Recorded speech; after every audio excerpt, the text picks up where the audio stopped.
All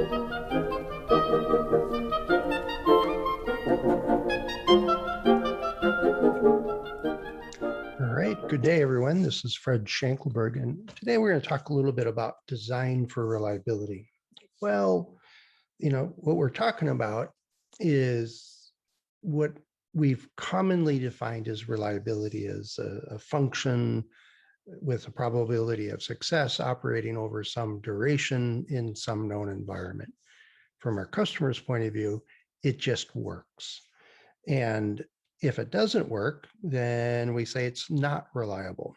Now, of course, a piece that's missing from there is their expectations. And what is it that we're trying to design and specify and create? But underlying all of this is, well, how do we go about doing this? Why do we create a program called Design for Reliability, or Design for Manufacturing, or Design for Sustainability, or Design for whatever? It's the how and why and what are the mechanisms that make this work is not so much just a list of tools.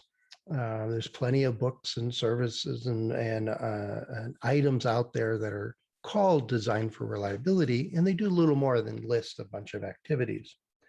I don't think that's terribly useful because in some circumstances, a particular task or activity makes perfect sense and adds a lot of value. In other cases, it's a waste of time.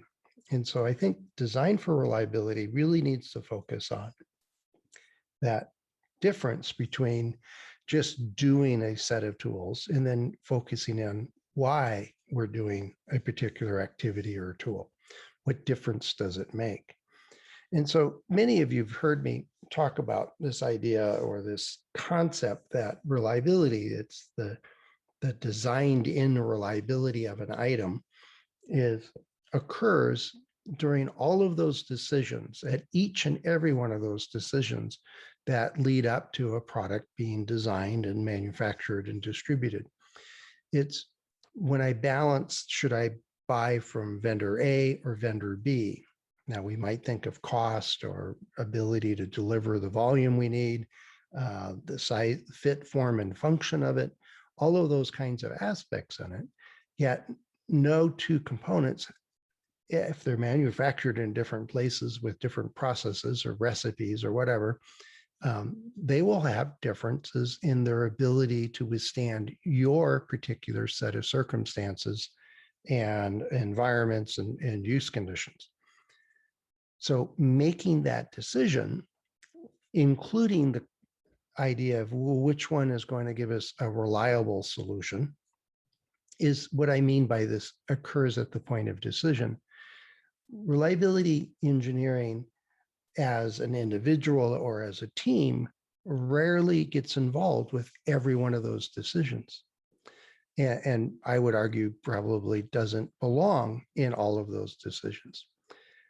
The idea of a design for reliability program is that we're going to enable reliability and its attributes to be considered at all of those points of decision. And I think that's the key summary of the way I think of DFR. And in large part, then, what is our role as a reliability engineer or as a team of engineers? Now, what I'm really getting at here is that these decisions don't happen in a vacuum, right? We have priorities and organizational cultures that basically give us guidelines or rules to follow as we make various decisions. Well, let me expand on this a little bit. So if we're going to do a design for reliability program, one, it usually means the organization is expressly paying attention to reliability. And that brings just some attention to it, whether or not you do anything specifically about it, but it brings in activities and helps people understand that they can ask questions, they can balance off the benefits or pros and cons of different decisions in relationship to its eventual performance in the field. But there are organizations that have a culture that will just say, well, we're going to do design for reliability, but then only pay attention to and ask about and reward decisions that actually reduce the bill of material cost or increase profitability in the short term, or enable us to ship to market on time on a specific target date. The organization, probably in the one you work in, probably already has a set of focus or priorities. And there's probably some discussion about, well, how does that evolve or change over time? Or what is the specific focus for this program? It might be a cost reduction program. And if you're designing a new platform, it may be based on creating a certain set of functionality is the primary focus of it. And the idea, though, is that reliability occurs whether or not we're deliberately thinking about it or talking about it. It can be enhanced when we do, and when we have the set of tools and elements in place that allow us to balance the many other priorities that are out there. For example, if we're really after reducing the cost, but we ignore warranty as one of the costs of this product, then it doesn't matter how much you talk about design for reliability, will probably reduce cost at the expense of reliability performance and increasing the warranty returns. So it's got to be part of the larger organization and how decisions are made, and also with enough information that you can appropriately balance out making the appropriate decision between cost and reliability, for example. Now, part of this in a DFR program is one, well, what's your target? What are you trying to do?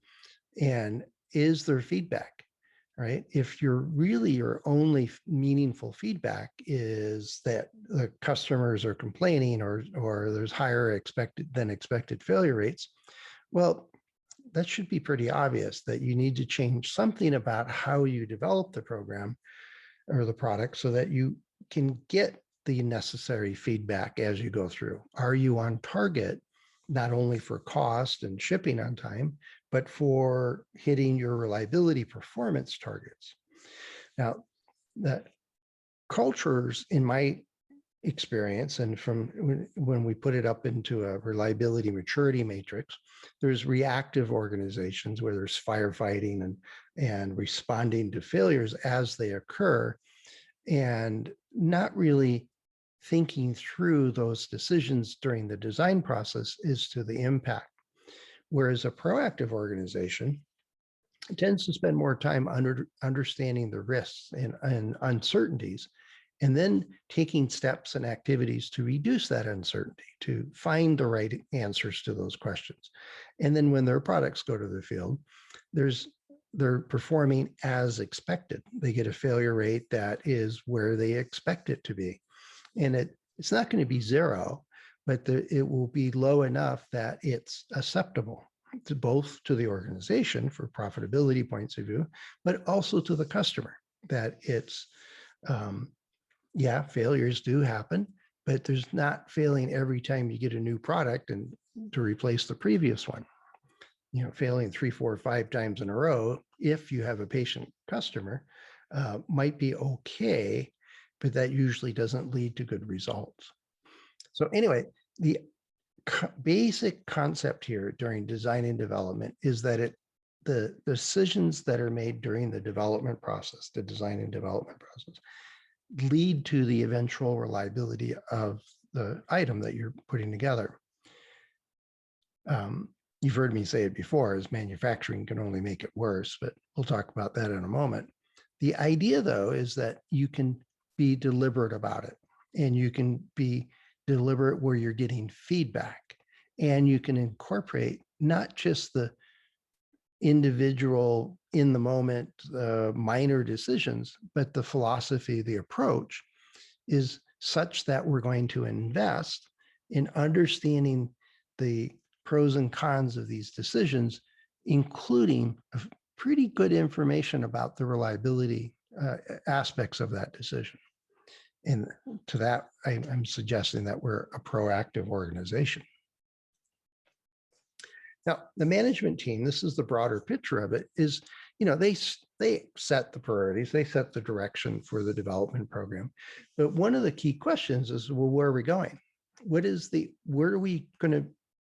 position of this product in the market? Is it going to be the most reliable? It's going to be middle of the road? Is it going to be low cost and inexpensive, but not as reliable? Or is it some other mixture? Or what is it we're trying to do?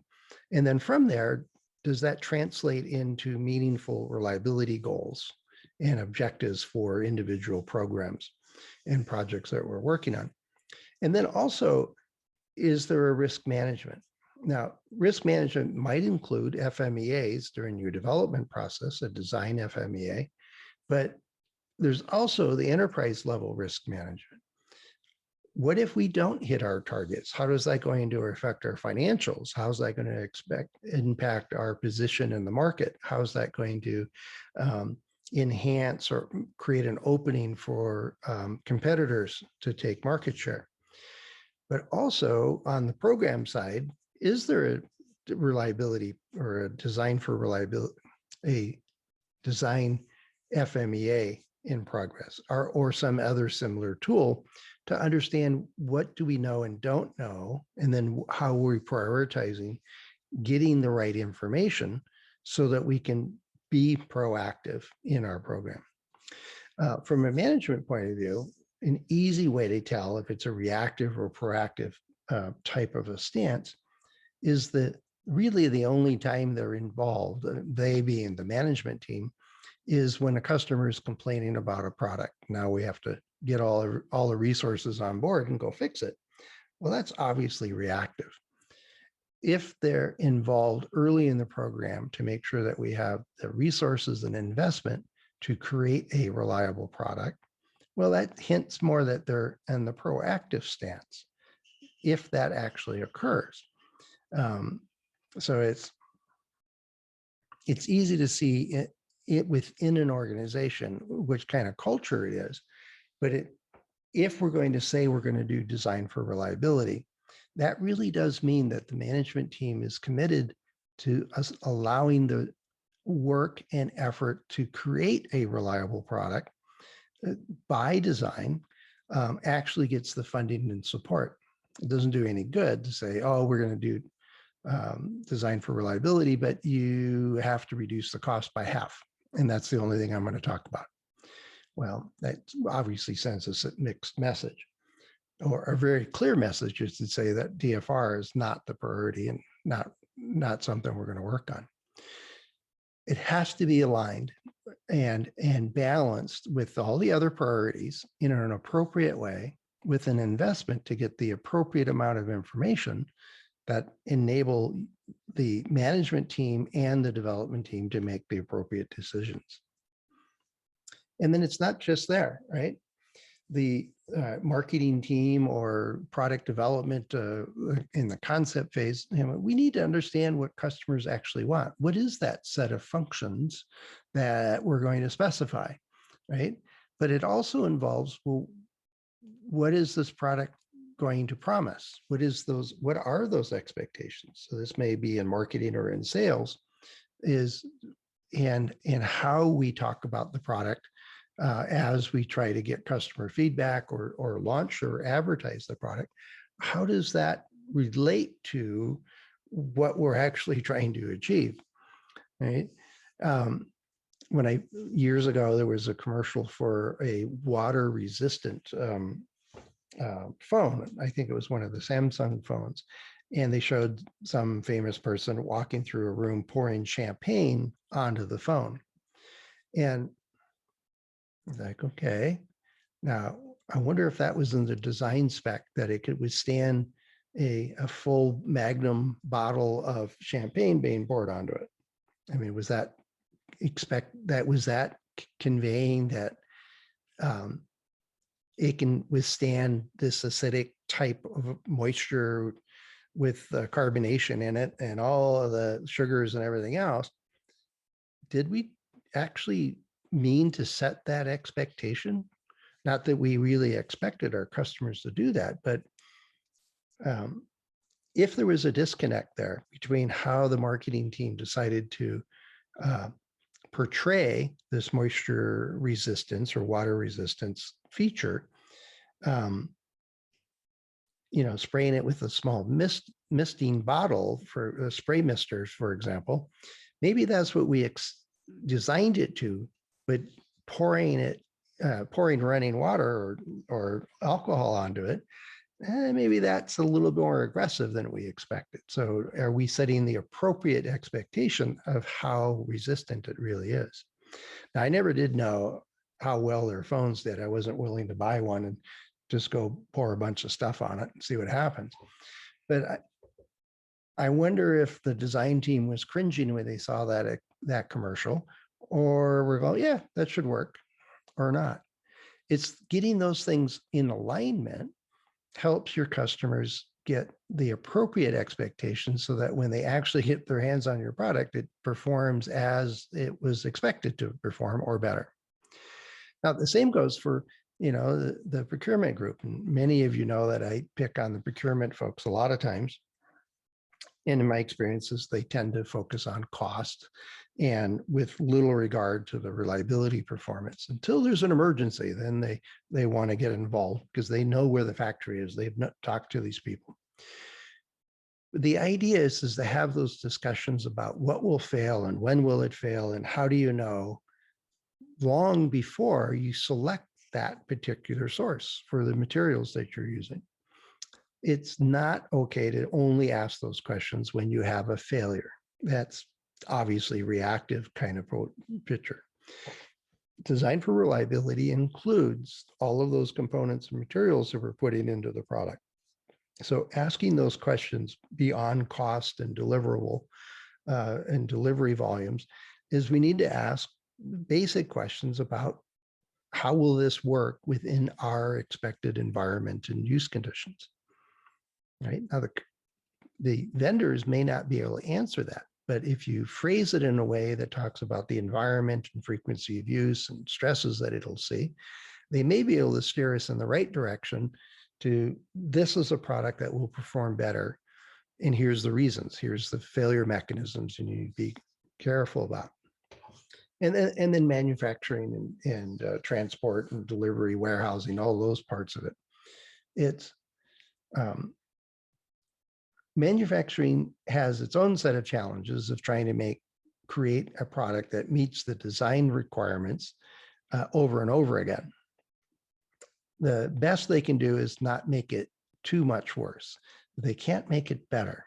They can have a perfectly running system that makes identical products for all intent and purposes, but it won't be more reliable than the design. Now, they certainly can make it worse. And so part of a good design that's designed for reliability is withstanding the variability that is going to occur from the variation of components and materials we're using and the variability of our manufacturing processes. Not to mention the variability of how our customers use the product. So across the organization and out to our customers and end users is all of these parts of this process are going to be making decisions on whether this is reliable or not, and creating a stable in control process that has a high tolerance or very small amount of variability is much more likely to make a product that's reliable than one where it's hit or miss. And you never really know from one product to the next if it's going to work. So while all of these different parts of the organization have a role in making decisions that affect reliability, it is all part of design for reliability, right? In the culture part of our organization. Right. So you can think about this with just about any part of your organization. how would you answer this question? How does the finance team affect reliability? All right. Well, what do they count and not count as part of warranty or as part of customer service expenses? What's included and not included, and how does that tally impact the decisions we make on where to invest and not invest? And I'll leave this as an exercise. Fill in the XYZ with your favorite department, and then answer the question of how do they affect the field reliability performance of your product. And I bet you can find an answer to just about any part of your organization. All right, so what is it that we do if we're running a reliability program? What's our role or function as we create a design for reliability program? Right, primarily it's to allow our team to make better decisions. Now, this is built on the premise that if reliability is determined by those decisions that are made during the development process primarily, and the development of the manufacturing process and the selection of components, vendors, and material vendors, and policies around warranty and how we advertise and everything else, how do we help all of those parts of our organization actually make better decisions? Well, part of that is, do they have the right information, right? Do they have an ability to translate a failure rate into dollars? Can they convert that into, well, what's the impact on warranty if this failure rate goes up by 3 points or something like that? Now, another thing, and one that I find is the easiest by far to do, is do the quick calculation. This is where one of your finance guys would be very handy. Well, what's our cost of failure, right? What happens when a product fails? And well, it might be a phone call, so there's some time in the customer support area or call centers. Then they might ship it back, and there might be some failure analysis, or there might be repairs and turning it back. If there's enough issues, if it hits high enough on the Pareto, then those failures might warrant dictate a redesign and change the production process, and that might actually add up to be quite a bit of money. It's not just warranty, but what does it cost your organization when a customer says, hey, this thing's not working? And I mean, a general guideline is 2.5 times retail price. Now, that adds up pretty quick, but you probably have somebody in the organization that has got an idea what's the cost per failure. And you could probably get a crude estimate as a minimum, and you can refine it over time. But the idea then is to take that to the next level and say, well, what's the cost per unit shipped? What's the cost of failure per unit shipped? So if I'm going to ship 100,000 units and I've got a 5% defect rate that we're experiencing or expecting, well, that generates a cost of failure for each failure times the 5,000 or so that we got. And that's a tally. And then divide that by the unit shipped, by the 100,000. Now it's in the same unit of measure as the cost of the CPU, of the switches, of the light bulbs that are in it, or whatever, of the components. So if we have a bill of material, what you should look for is a line that says warranty or cost of failures. Now, anytime I've done this, and I've done it many times, it ends up being either the most expensive, air quotes here, component on that bill of material or very close to it. So in a laptop once, the CPU itself was the most expensive component that they were buying to put into this laptop. But the cost of warranty was twice as expensive.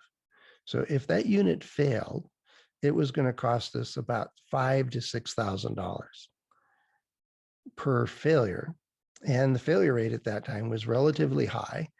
And so the cost per unit shipped was still about twice the cost of a single CPU being purchased for a single unit. And so the idea is that that team was working on cost reduction for the various components, but they weren't considering the component called warranty or cost of failure. And so if they would have just made the product a bit more reliable, they would have increased the bill of material costs, the typical bill of material we know and love, but it would have saved them much more money in the long haul and been more profitable if they made a product that just failed less often.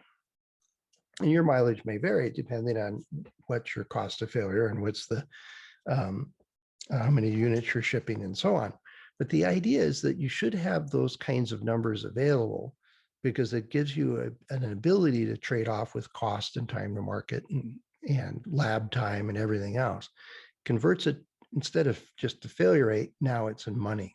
It's in a term we can use to, a unit we can use to do trade-offs. Now, another piece of this, one of our roles in it as a way to influence decisions, is to help the organization not forget the things we've learned the hard way. If unit organizations evolve, good engineers either move on or move up, younger engineers or new engineers are brought in to learn the ropes, to do the various amounts of tasks that need to be done. But it's Henry Petrosky in his book, Design Paradigms, talks about it takes about 3 generations of engineering turnover for that team to repeat mistakes. Now, in the electronics industry, 3 generations goes pretty quick. Whereas in some products like bridges, which he was talking about, it might take 30 years. But the idea is that I actually saw this at HP, is that we would relearn that ceramic capacitors crack about every 5 years.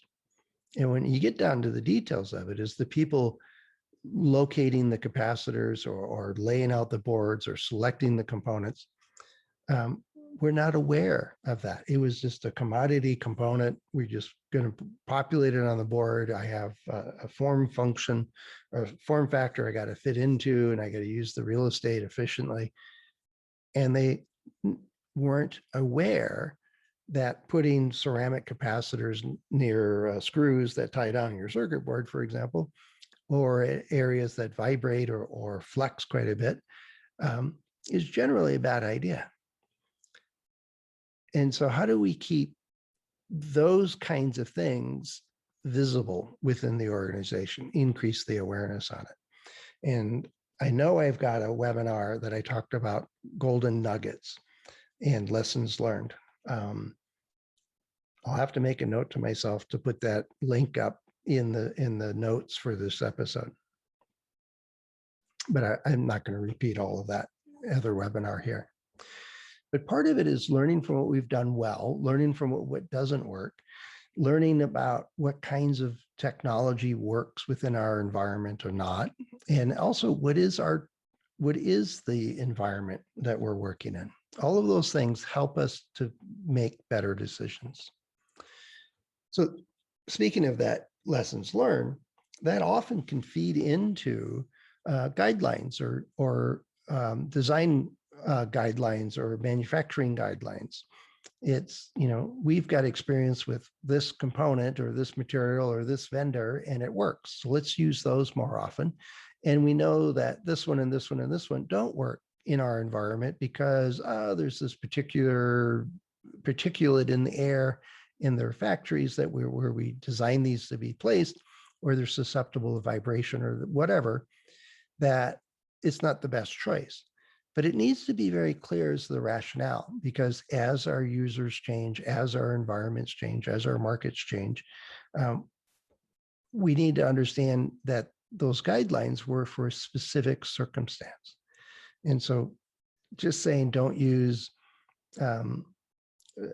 components that source palladium, for example, isn't as informative as we don't use that because a particular element of the environment in a major customer's application seriously attacks the palladium and destroys it. Well, if we don't deal with that customer anymore, or we create another way to solve that problem, that this feature of this particular component is something we want, but we can guard against it or mitigate that risk, then this guideline doesn't give us a clue as to, is it still in practice or not? So be very clear with guidelines and internal documents as to including the rationale or the reason for that particular guideline. For example, keep out zones around screws tying down a circuit board where you keep ceramic capacitors away is because they crack if there's too much flex, right? So if we're using a completely different technology, then that doesn't apply. So be careful how you write these things. The other part is what we found at HP, and is there was a pretty strong correlation from the teams and the organizations that got routinely had refresher courses on, well, what does it take to design a reliable product? What are the types of tools and activities, and when and why do we use them? Can be reintroduced and reinforced with training. And the organizations that routinely kept that part of in their training cycle form, one organization we worked with was doing it every 6 months. And many people went to over and over again to these training sessions. But the intent was to make sure that everybody in the organization was aware of all of these elements of DFR. There is a very high correlation to organizations that had a common language and a common framework to do DFR versus those that did not. And so that ended up being one of our best practices, of course, and would encourage the rest of the organization to learn from that, no pun intended. The other part that one of our roles is that for parts of our organization, or say parts of our development team that are being proactive, are deliberately considering the impacts on reliability and so on, and end up with a successful product, well, that should be applauded or rewarded and celebrated. It's give them the recognition for doing what we're calling DFR, because they're actually applied it correctly. Those that are just doing lip service to it, they don't get the recognition because they're not really incorporating those tools and techniques into improving their decision making. Now, every DFR program is going to evolve and improve or not improve. And so we need to get better at doing that. And that's the PDCA type thing, plan, do, check, act, and look for those areas and opportunities and make adjustments, move forward. Now, underlying all of this is that when an organization gets it and they're being very proactive about it, we're not going to have the big field problems that somebody has to rescue them from, be the heroic firefighter. But the heroic firefighter gets the accolades. So we need to change the culture of what we celebrate and what we recognize and reward are the things that really should align with, well, we got it right. We paid attention to it right from the start. And those proactive behaviors that aren't flashy, so they're harder to recognize, but we need, part of our role is to make sure that we support the appropriate behavior and mitigate and downplay is looking at them as opportunities to make improvements for the behaviors that aren't proactive. How can we support doing the right thing and discourage not doing that? So another role we have is we can demonstrate, how do you think about reliability? Right? Well, one is that, well, how do I use this cost per unit shipped? And I gave you one example earlier, but how does marketing impact the reliability expectation? How does that translate and compare to what we're actually trying to design? Let's help the folks in marketing and sales understand the impact of their word choices, of the differential between what they're saying is going to happen versus what we expect is going to really happen, right? So just setting those expectations is not just for our customers, though. It's also within the organization. For example, if you've gone to much of any of the webinars that I've done, you know that I really like testing to failure when you need to test. And the idea there, of course, is that you learn something, you get something useful. So having a failure is what we expect. We can do something with that. So setting the expectations within your group is what does it do? I'm sure many of you have heard feedback that FMEA is going to slow our program down. Well, let's look at that a little bit. If we prioritize and work on the areas that have the highest risk to causing our program to be delayed, wouldn't that just naturally follow that if we actually solve those problems with the highest risk of delaying the program, that will minimize the opportunity to delay the program? Isn't that worth, the half a day or full day of work to understand what we need to actually work on? So, there's obviously a lot more to it, but the idea is that with each of our tools and activities, what is it that we're trying to actually accomplish? How does this connect to helping us make better decisions? And that's what I mean by setting expectations, right? The other part of this is making sure that there's reinforcing structures within the organization, whether those are bonuses, reward programs, or accolades, or features, or training, and so on.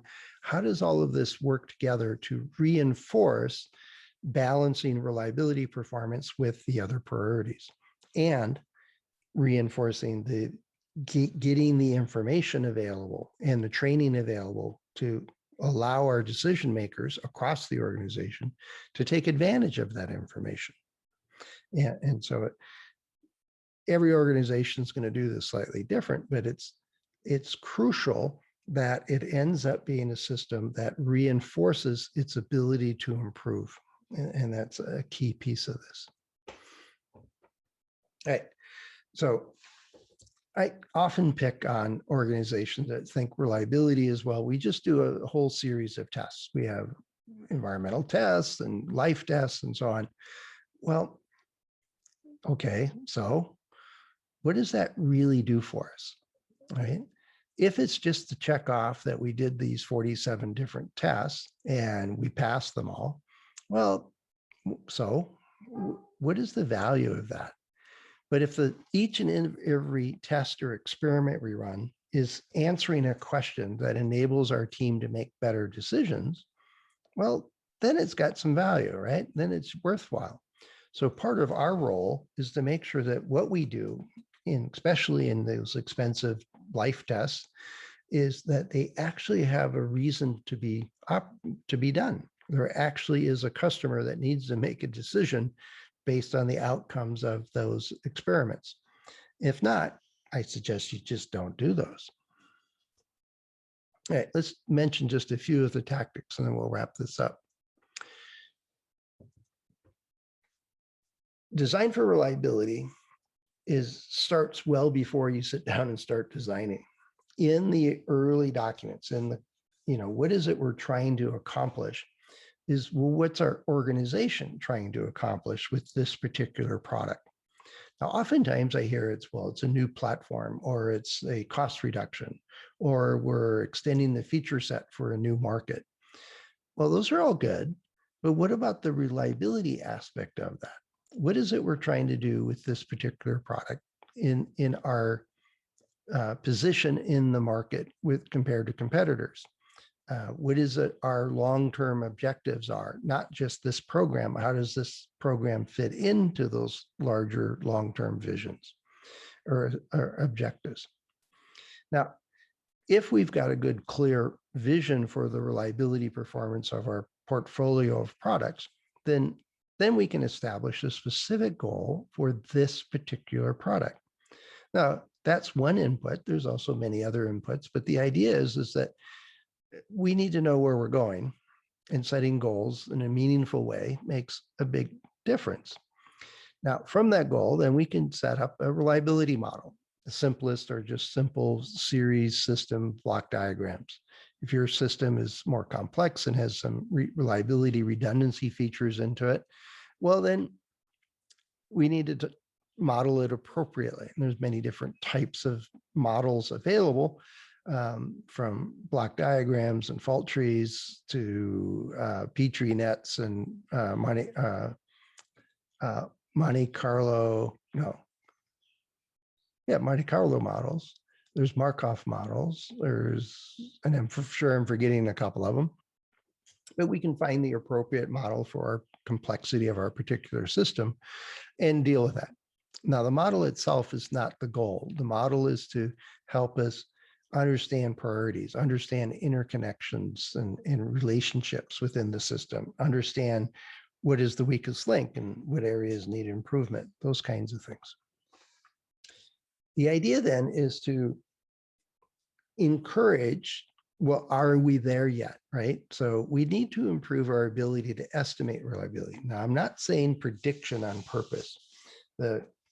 I feel it's been tainted by parts count prediction. We get 217 out or Telcordia and drop the bill of material in there and ignore a lot of things that really invalidate that as actually being useful.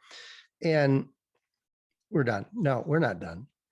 Early on, it's just a flat guess. Prediction's worse than a guess, in my opinion. So we use engineering judgment. We have similar products or experience with similar materials. We think it's this. Well, what don't we know? What are the areas that are uncertain or fuzzy? Well, let's design an experiment or talk to the vendor or find better information, right? We might have to run an accelerated life test, but it's better to know that sooner than later so you have time to do it appropriately.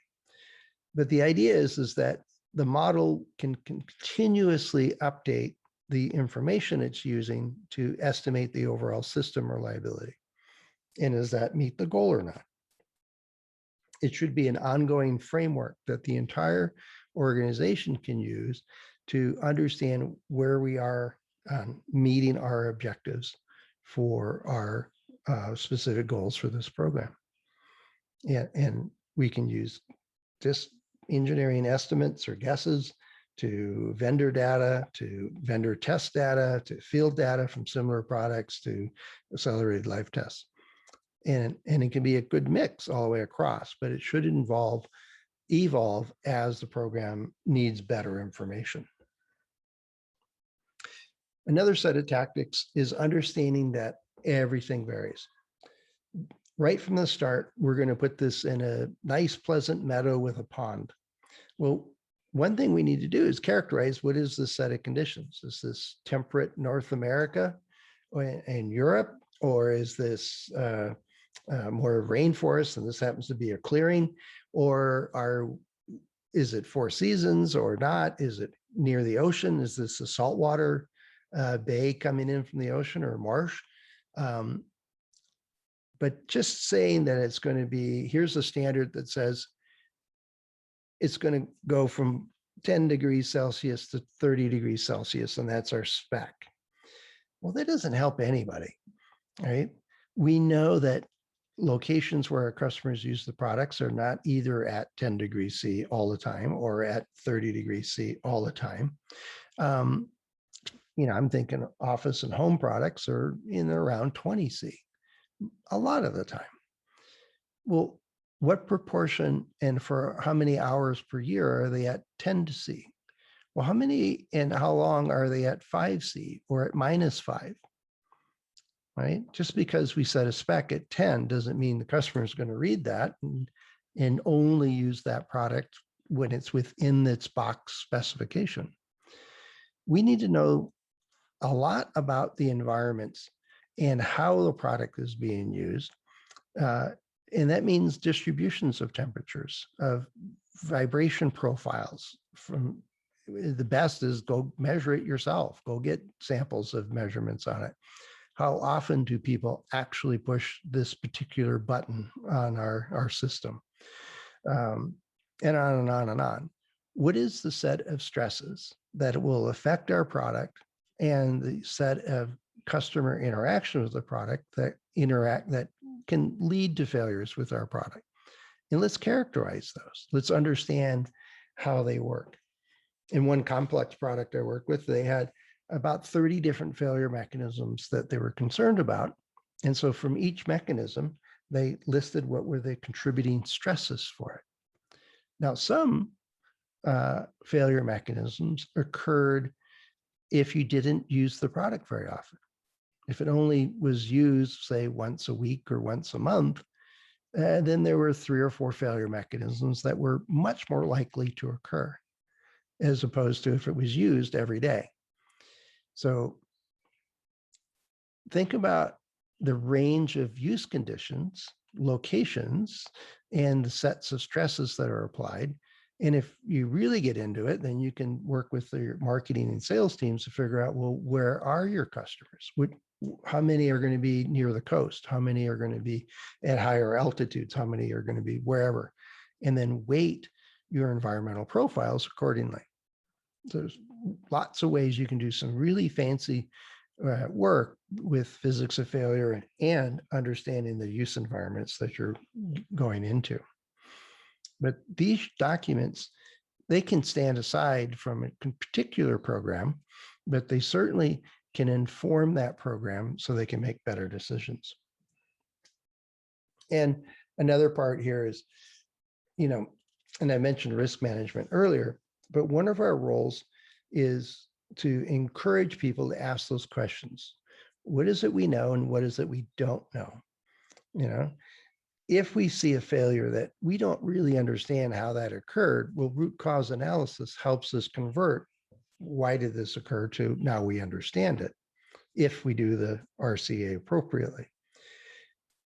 The idea is that by proactively looking through where are the uncertainties, we're using a new vendor and we really don't know how it's going to perform in our environment. Well, that's an uncertainty, right? And does it warrant answering that question? Does it matter?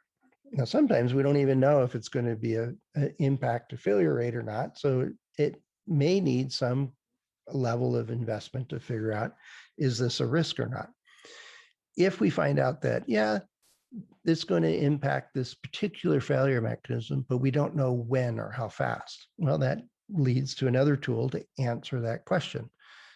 Either the vendor or we can do an accelerated life test or some other mechanism or modeling or whatever to understand and answer that uncertainty. Now, risk management is really useful, and it's not just FMEA. It's really useful to understanding what we don't know and then bringing focus to those things so that they're less uncertain.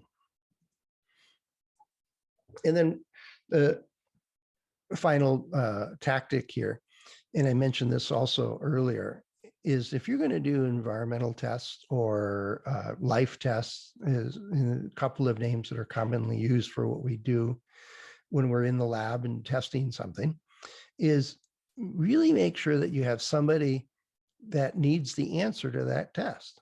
Not that it just got done or not the binary check that off the list, but I need to know, can I pour a bottle of champagne on top of this thing for 25 minutes and it'll still work? Will it still work after a week or 2 months? Will the corrosion get to it? What's the risk of doing this? So let's go design and run this test to answer that question.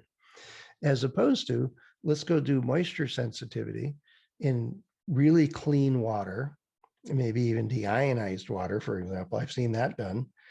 Take it out, shake it off, it's still working, we're good.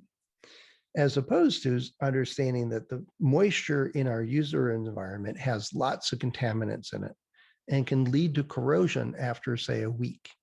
Let's understand the nature of what we're asking for. It's not useful to say, does it meet XYZ standard for moisture resistance? It's better to say, given our environment, will it survive? And what's the risks? Let's go design experiments that allow us to answer that meaningful question, not does it meet some standard. So the idea is that for every activity, every experiment we run, it should actually be connected to somebody's need to make a decision. And so you can design that experiment to help them get the necessary information to inform their decision making. If it doesn't do that, it's hard to create a case for why to go do a lot of these kinds of tests and experiments that we typically run. So there's a few tactics to get you started. I'm sure there's more.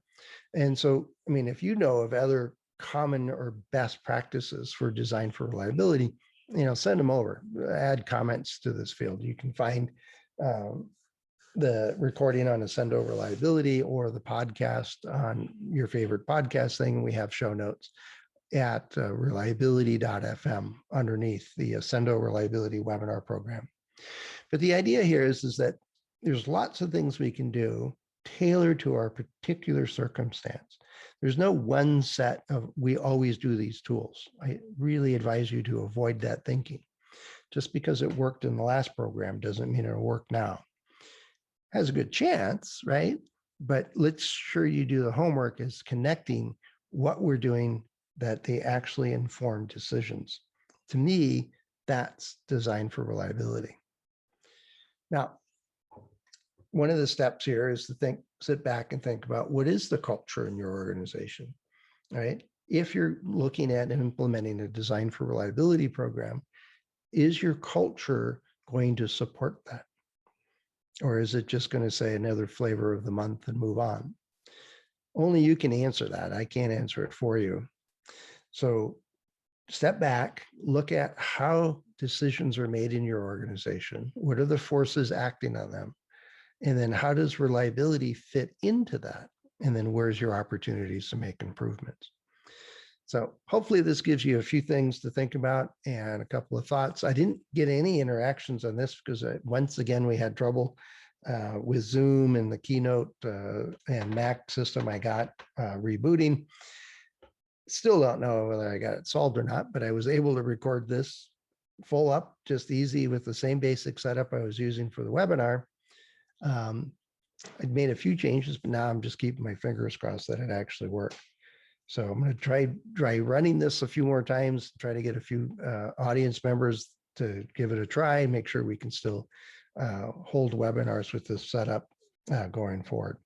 But anyway, if you've got a question, first off, appreciate you chiming in and signing up for these things and attending and participating when they're live. In this particular case, please just send over an email or a note and I'll get back to you as quick as I can. Also, we're going to have an ongoing series of discussion Q&A sessions, and it's going to be in the third Tuesday of the month at 9 a.m. U.S. Pacific time near San Francisco. And there you can always bring your questions and comments. And myself and the other participants can chime in and hopefully frame out an answer for you, or at least a direction or set of clues so you can move forward. So with that, we thank you. We'll see you next month. Hopefully I'll keep my fingers crossed everything works. And if not, we'll see, and I hope to see you next week when we are doing the discussion live Q&A sessions. Talk to y'all later. Bye-bye.